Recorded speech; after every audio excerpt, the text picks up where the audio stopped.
Have you ever felt like no matter what you do, it's never enough?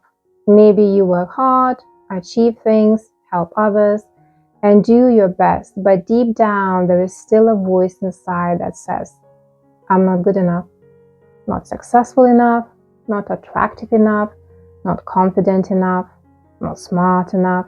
And perhaps you have spent years trying to prove that voice wrong. You tell yourself that once you lose weight, get promoted, find the right relationship, make more money, or become more confident, then you will finally feel good enough.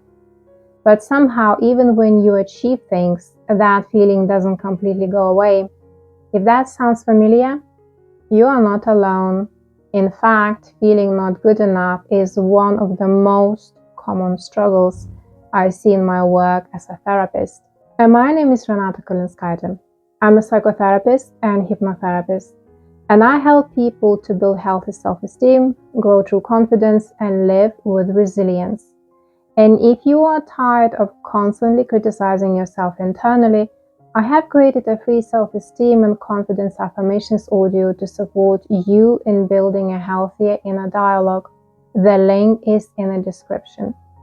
In this video, we are going to explore why so many people feel not good enough, where this feeling often comes from, what psychology and science tell us about it, and most importantly, what you can start doing to change it.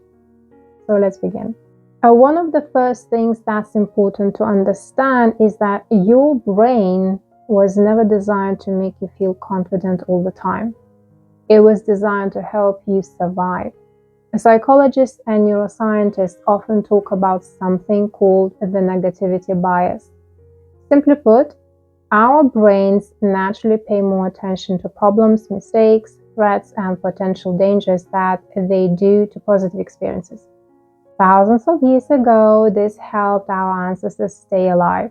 If they ignored danger, they didn't survive. But today, that same brain can create a very different problem. It becomes highly skilled at noticing what is wrong with us. We focus on our flaws, we replay our mistakes, we remember criticism more than compliments, we notice that we haven't achieved rather than what we have. So if you have ever wondered why your mind seems to focus on what you are lacking rather than what you are doing well, that's not because there is something wrong with you. It's because your brain is doing what human brains naturally do. But there is another reason many people struggle with feeling good enough, and that is comparison. The social comparison theory explains the idea that human beings naturally evaluate themselves by comparing themselves to others. Today, this tendency has become stronger than ever. Every day we see people sharing their achievements, holidays, relationships, businesses, homes, bodies, and successes online. What we often forget is that we are comparing our real lives to carefully selected highlights from someone else's life. We compare our struggles to their successes, our doubts to their confidence, and our ordinary moments to their best moments. And when we do that often enough, it's easy to start believing that everyone else is doing better than we are, that everyone else has it figured out, and that somehow we are failing behind. But the truth is that many of the people who appear confident and successful are struggling with their own insecurities too. They just don't post about them. Let's go a little deeper. Where does this feeling of not being good enough actually comes from? For many people, it starts much earlier in life than they realize. As children, we learn about ourselves through our relationships and experiences.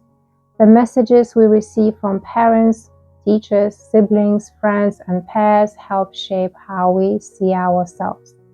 Perhaps you grew up with very high expectations, and maybe mistakes were not tolerated, and maybe criticism was common. Maybe you were compared to siblings. Perhaps you were bullied. Or maybe your emotional needs were not consistently met. Children naturally try to make sense of these experiences. And because children don't have the perspective adults do, they often draw conclusions about themselves. They may unconsciously decide, I'm not good enough, I'm not important, I have to be perfect, I need to achieve more to be loved, I have to make everyone happy. Over time, these beliefs can become deeply embedded, so deeply embedded that as adults we stop questioning them. Instead, they start feeling like facts. But this is something I often help clients understand. Just because you feel something doesn't mean it's true. Let me say that again. Just because you feel something doesn't mean it's true. You can feel inadequate and still be enough. You can feel unlovable and still be worthy of love. You can feel like a failure and still be succeeding in many ways. Our emotions are real experiences, but they are not always accurate reflections of reality. One of the biggest traps that keeps people stuck in feeling not good enough is perfectionism. Many people believe that self-worth is something they must earn. They tell themselves, when I achieve more, then I will feel good enough. When I look better, then I will feel confident. When I become more successful, then I will finally be happy. But psychology research consistently shows that perfectionism creates a moving target. You reach one goal, then another appears. You lose weight, then you think you should lose more. You get promoted, then you think you should be earning more. You accomplish something important, then you immediately focus on what still isn't enough. The goalposts keep moving, and because of that, self-worth never arrives. This is why people can achieve incredible things and still secretly feel inadequate. The issue was never the achievements. The issue was the belief that achievement creates worth. So, what actually helps? Let's look at what therapy and psychology suggest. One of the most powerful approaches comes from cognitive behavioral therapy, often called CBT. CBT teaches us to examine our thoughts rather than automatically believe them. The next time your inner critic says, I'm not good enough, pause for a moment. Ask yourself, what evidence do I actually have for that? And then ask, what evidence suggests otherwise? Most people discover that the evidence against the thought is much stronger than the evidence supporting it. Another useful question is, if my best friend said this about themselves, what would I say to them? Would you tell them they are a failure? Would you tell them they are worthless? Would you tell them they will never be enough? Probably not.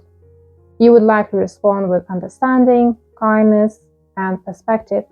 Yet many people speak to themselves in ways they would never speak to another human being. This brings us to another powerful concept supported by research in self-compassion, which has shown that people who treat themselves with kindness tend to be more emotionally resilient, healthier psychologically, and better able to cope with setbacks. Now, self-compassion is often misunderstood. It's not making excuses. It's not avoiding responsibility. It's not pretending everything is perfect. It's simply choosing to respond to your struggles with understanding rather than self-attack. Instead of saying, I'm such a failure, you might say, this is difficult right now, but I am a human and humans make mistakes. That small shift can have a profound impact on how you feel. Finally, I want to talk about something that many people spend years misunderstanding. Your worth is not determined by your achievements. It's not determined by your income. It's not determined by your appearance. It's not determined by how productive you are. It's not determined by how many people approve of you. Healthy self-esteem is not believing you are better than everyone else. Healthy self-esteem is recognizing that your worth exists regardless of your successes and failures. You don't become worthy because you achieved something. You were already worthy before you achieved it, and you will still be worthy if things don't go according to plan. And before we finish, I'd like you to imagine something. Imagine a young child standing in front of you. Maybe it's your child. Maybe it's a niece, nephew, or a younger version of yourself. Would you tell that child you're only valuable if you are perfect? You're only worthy if everyone approves of you? You're only enough if you never fail? Of course not. You would encourage them, support them, remind them that mistakes are part of learning and growing. So here is a question. Why do you deserve less compassion than that child? You don't. And perhaps it's time to start treating yourself with the same kindness you would offer someone you love. If you are ready to start changing the way you speak to yourself internally, you will find my free self-esteem and confidence affirmations audio in the description below. I have also included my deeper step-by-step course with hypnosis and guided audios for rebuilding healthier self-esteem and confidence from both a conscious and subconscious level. You will find both links in the description. And remember this, the belief that you are not good enough may have been learned, but it does not have to define you. You do not have to earn your worth. You do not have to prove your value. You do not have to become someone else before you deserve kindness, respect, confidence, and self-acceptance. You are worthy right now, not because of what you have achieved, not because of what you look like, not because of what other people think, but because your worth has never depended on those things in the first place. If you found this video helpful, please subscribe to the channel. I share videos on self-esteem, confidence, resilience, mindset, and emotional well-being to help you build a healthy relationship with yourself and create positive, lasting change. Thank you for watching, and I'll see you in the next video.